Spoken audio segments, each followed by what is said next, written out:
Hello বন্ধুরা, কেমন আছো সবাই?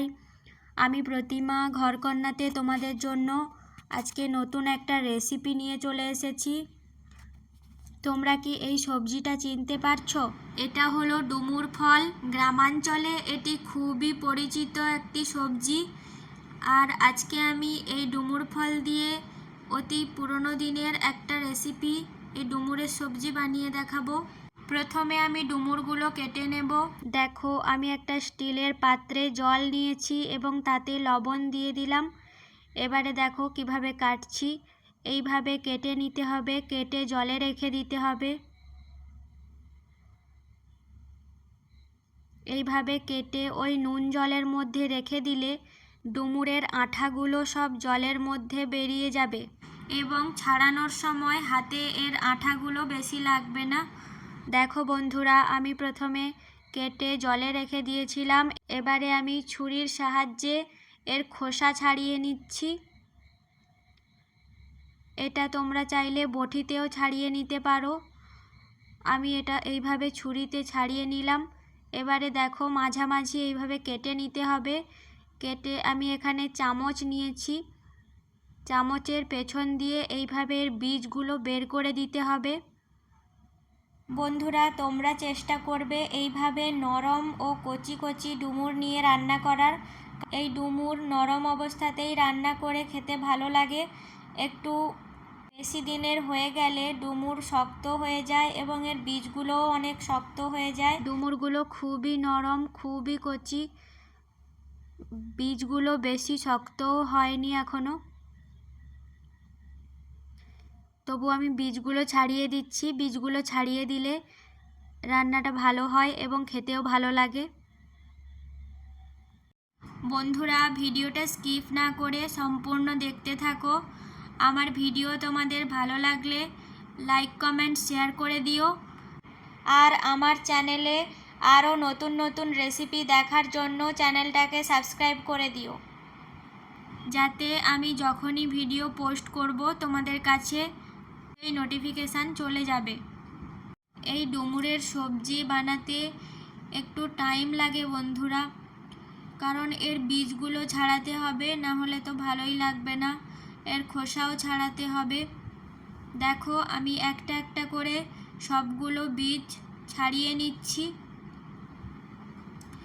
তোমরাও এভাবে বীজগুলো ছাড়িয়ে নেবে, খোসাগুলো ছাড়িয়ে নেবে, তাহলে খেতে অনেক ভালো লাগবে। দেখো, আমি ডুমুরগুলো ভালো করে খোসা এবং বীজ ছাড়িয়ে নিয়ে জলে ধুয়ে নিয়েছিলাম। এবারে দেখো, ডুমুরগুলো সেদ্ধ করে নেব। কড়াই ডুমুরগুলো দিয়ে জল দিয়ে দিলাম। এবারে অল্প একটু লবণ দিয়ে দিলাম।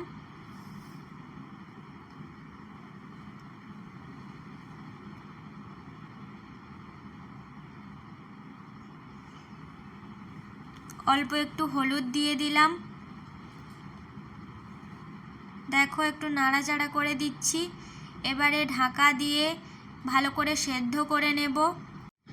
একটা মিক্সি জার নিয়ে নিলাম। 3টে কাঁচা লঙ্কা টুকরো করে নিয়েছি। দেখো, এক টুকরো আদা, 6টা মতো রসুন কোয়া, আধা চামচ কাঁচা জিরে দিয়ে ভালো করে মশলাটা পেস্ট করে নিয়েছি। এবারে দেখো, ডুমুরগুলো সেদ্ধ হয়ে গেছে। আমি ঢাকা খুলে দিলাম। ডুমুরগুলো জল থেকে আলাদা করে নিয়েছি। দেখো, কড়াই তেল দিয়ে দিলাম। তেল গরম হয়ে গেছে। এবারে আধা চামচ মতো জিরা দিয়ে দিলাম, একটা তেজপাতা কেটে দিয়ে দিলাম। এবারে পেঁয়াজ কুচি দিয়ে দিলাম। পেঁয়াজ কুচিটা দিয়ে একটু ভাজা ভাজা করে নেব।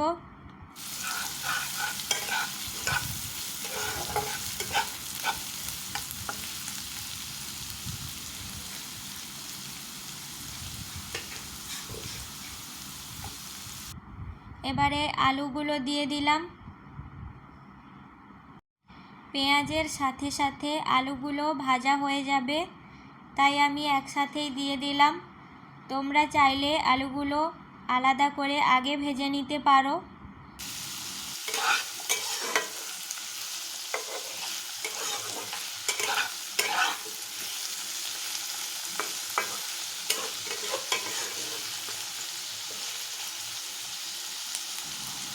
এবারে টমেটো টুকরোগুলো দিয়ে দিলাম,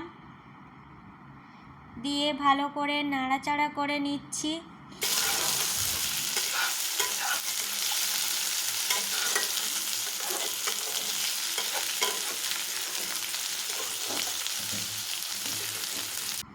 এবারে ডুমুরগুলো দিয়ে দিলাম, ডুমুরগুলো ভালো করে একসাথে কষিয়ে নেব।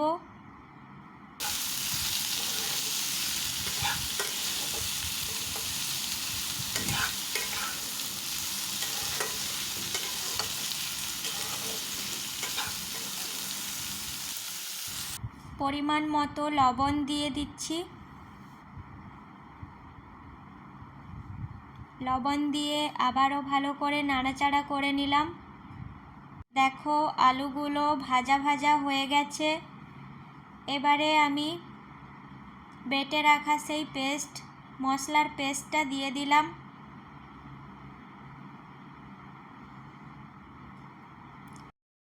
বন্ধুরা, আমি কিন্তু এই ডুমুরের সবজি রান্না করার সময় কোনো শুকনো লঙ্কা বা লঙ্কা গুঁড়ো ব্যবহার করছি না। আমি এখানে শুধুমাত্র কাঁচা লঙ্কা দিয়ে রান্না করছি।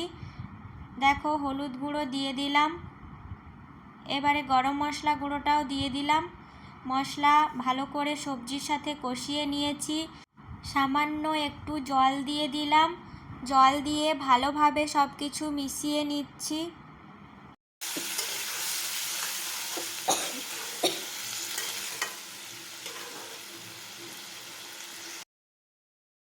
স্বাদের জন্য অল্প চিনি ছড়িয়ে দিলাম, নাড়াচাড়া করে দিচ্ছি। এবার 5 মিনিট ঢাকা দিয়ে রান্না করে নেব। রান্নার সময় গ্যাসের আঁচ লো ফ্লেমে রাখতে হবে। 5 মিনিট পরে দেখো আমার ডুমুরের তরকারি রান্না হয়ে গেছে। সার্ভ করে দিলাম। গরম গরম ভাতে এই ডুমুরের সবজি অসাধারণ লাগে বন্ধুরা। তোমরাও বাড়িতে ঝটপট বানিয়ে নাও এই ডুমুরের তরকারি, আর কমেন্টে জানিও আমার রান্নাটা কেমন হয়েছে।